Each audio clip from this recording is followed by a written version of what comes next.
Good afternoon mga ka-hoods. Welcome back to my channel, no. Umakyat tayo saglit dito sa bubong ng bahay ko para i-check lang tong mga mangga natin dito. So yan. Kung mapapansin nyo, sobrang daming bunga ngayong panahon na to, no. Ang dami talaga. Kaya lang ganun pa rin, maliliit lang yung bunga niya, no. At ang kagandahan dito, kahit hilaw, matamis yung bunga nito. So makikita nyo yung kumpul-kumpul dyan, kung saan-saan dyan. Karamihan dyan, abot kamay lang yung bunga nya, no? May iba dyan na medyo mataas. Naka-harvest na rin tayo kahapon ng mga pakunti-konti. Siguro yung na-harvest ko dyan mga siguro mga 5 kilos na. Ganun karami. Isang lang yun, isang tungkos.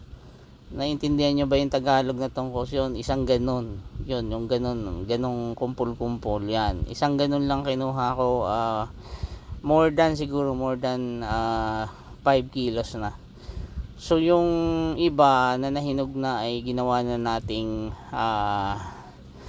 actually tinanggal na natin doon sa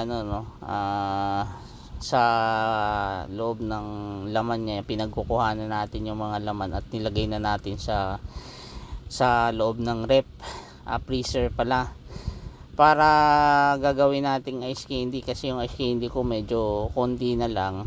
Kailangan nating gumawa. Kailangan kasi yan pagka ganitong mga summer, medyo mainit. So pambawas sa init sa katawan natin, no. Ayan, kung mapapansin nyo, magulo lang yung aking dito, no, pag bibidyo. Sobrang dami ng bunga niyan, saan-saang parte, no. At ngayong araw na to, maya-maya pala, ay aakyat na naman tayo para kumuha ng iba. Kasi yung na-harvest natin kahapon, pinadala ko ngayon dun sa kapatid ko dyan sa may Robinson, Magnolia. Pinadala ko lahat yon. So walang naiwan dito sa akin. At kailangan nating manguha para makapagpahinog tayo. Meron na kasi ako naipon para doon sa ice candy ngayong gabi. Ang kailangan ko na lang ay yung para naman sa susunod na week, no? Kasi kailangan natin mag ice candy kasi nga sobrang init ng panahon ngayon. At nakakabawas yan, malaking tulong para mabawasan yung init ng katawan natin. So ayan yan, hanggang doon sa may halos kalapit na ng bubong namin, merong yan, mas mababa pa yan, siguro mas mababa pa sa tuhod ko yung mga na nandyan na pinapakita ko, no. Sobrang din, no. Matamis kasi yung bunga nitong mangga ko. Kahit hilaw, pwede mong kainin. Yung walang kaasim-asim, parang kumakain ka ng Indian mango. So ganun siya pag hilaw, yung lasa ng Indian mango. Although maasim yung ibang Indian mango, pero yan matamis yung bunga talaga niyan. Ayan yung mga sobrang dami, di ba? Ayan, may mga ibang part na may mga bulok-bulok na, no.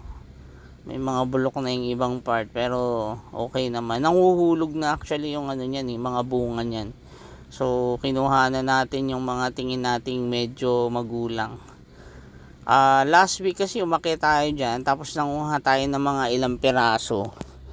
Parang testing lang yun kung mahihinog, kung magulang na. At nahinog naman, so that's why kumuha na tayo ng isang buwig.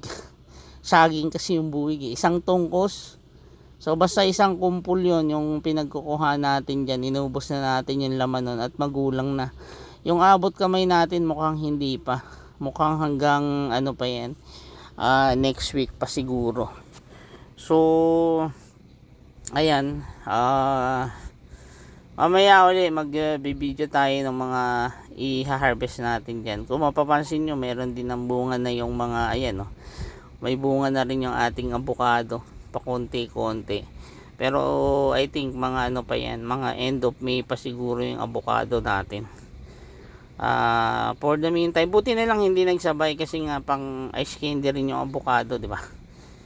Ayun. So, yun lang muna at papaalam muna ako hanggang sa muli at sa susunod ulit. Thank you.